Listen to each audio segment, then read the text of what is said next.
Kennedy pressed her face against the reinforced transparent aluminum viewing port, her breath fogging the surface as she watched the scene unfolding in the containment habitat below. After 3 months of diplomatic negotiations with the Vaskran Empire, humanity had finally been granted permission to establish a xenobiological research station on their homeworld. What she witnessed now made every bureaucratic headache worthwhile. "Chase, you need to see this," she whispered. Though her colleague stood right beside her, Chase adjusted the recording equipment, ensuring every moment was captured in pristine detail. "Already on it. Command is going to lose their minds when they see this footage." Below them, in a carefully climate-controlled environment that mimicked the Vaskran's natural savanna habitat, 6 juvenile Vaskran cubs tumbled over each other in what could only be described as play. The species that had nearly annihilated the human colony on Kepler-442b. During first contact, the same apex predators, whose adult forms stood 3 meters tall with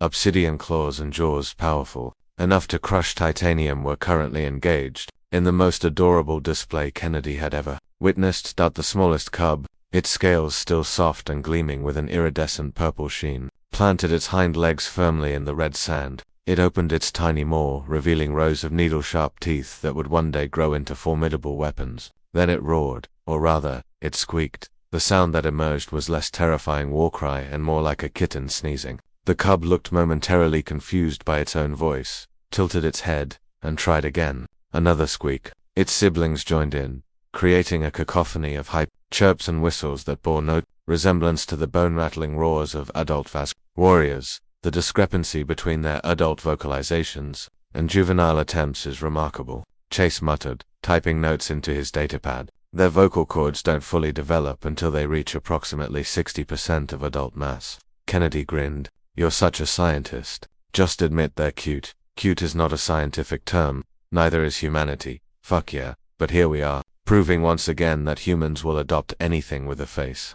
The cubs continued their practice session with varying degrees of success. One managed a sound that was almost a growl before it devolved into what could only be described as a hiccup. Another got so excited by its attempt that it pounced on its own tail, spinning in circles until it collapsed in a dizzy heap. But it was the smallest cub that captured Kennedy's heart. The little one stood apart from its siblings, clearly determined to master this essential skill. It drew itself up to its full height, barely half a meter puffed out its chest, and unleashed what it clearly believed was a magnificent roar. Squeak. The cub's eyes, large and golden with vertical pupils, widened in what Kennedy could only interpret as determination. It tried again, putting its whole body into the effort. Its tiny body trembled with exertion. Its tail lashed back and forth. It opened its mouth as wide as possible and squeak. Sque.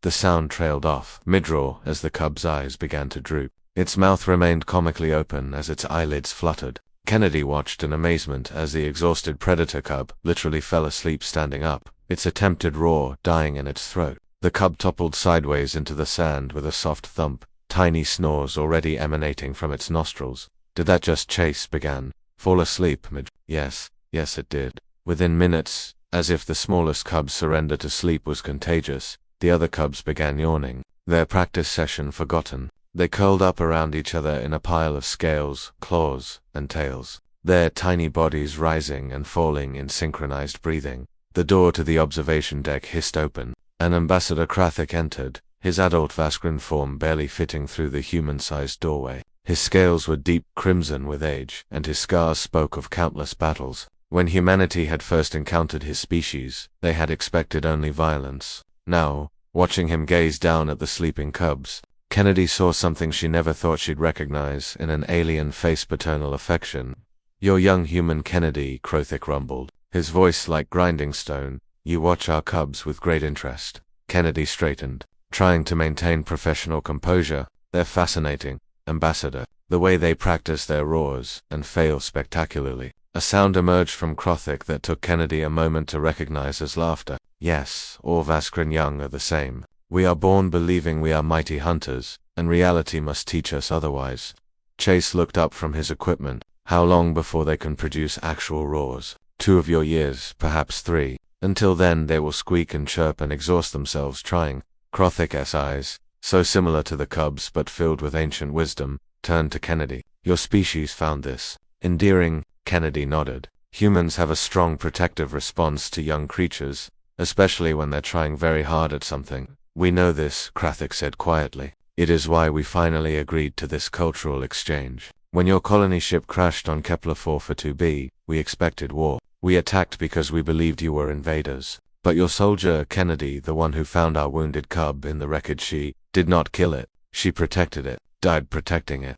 Kennedy felt her throat tighten. She'd read the reports. Private First Class Sarah Kennedy, her grandmother, had used her own body to shield a Vascaran cub from falling debris, despite knowing its parents might kill her for even touching it. We thought we knew what predators were, Krothik continued. We thought strength meant dominance. But humans showed us that true predators, apex predators, can choose protection over violence, can see something small and helpless and choose to nurture rather than destroy. He gestured to the sleeping cubs below. This is why we trust you with our young, because you understand something we are only beginning to learn. That the measure of a species is not in their capacity for war, but in their choice of peace. Below, the smallest cub squeaked in its sleep, tiny claws flexing as it dreamed of mighty roars it had yet to master. Kennedy smiled. Humanity. Fuck yeah, she whispered. Chase finally looked up from his datapad and grinned. Now that's a scientific observation I can support.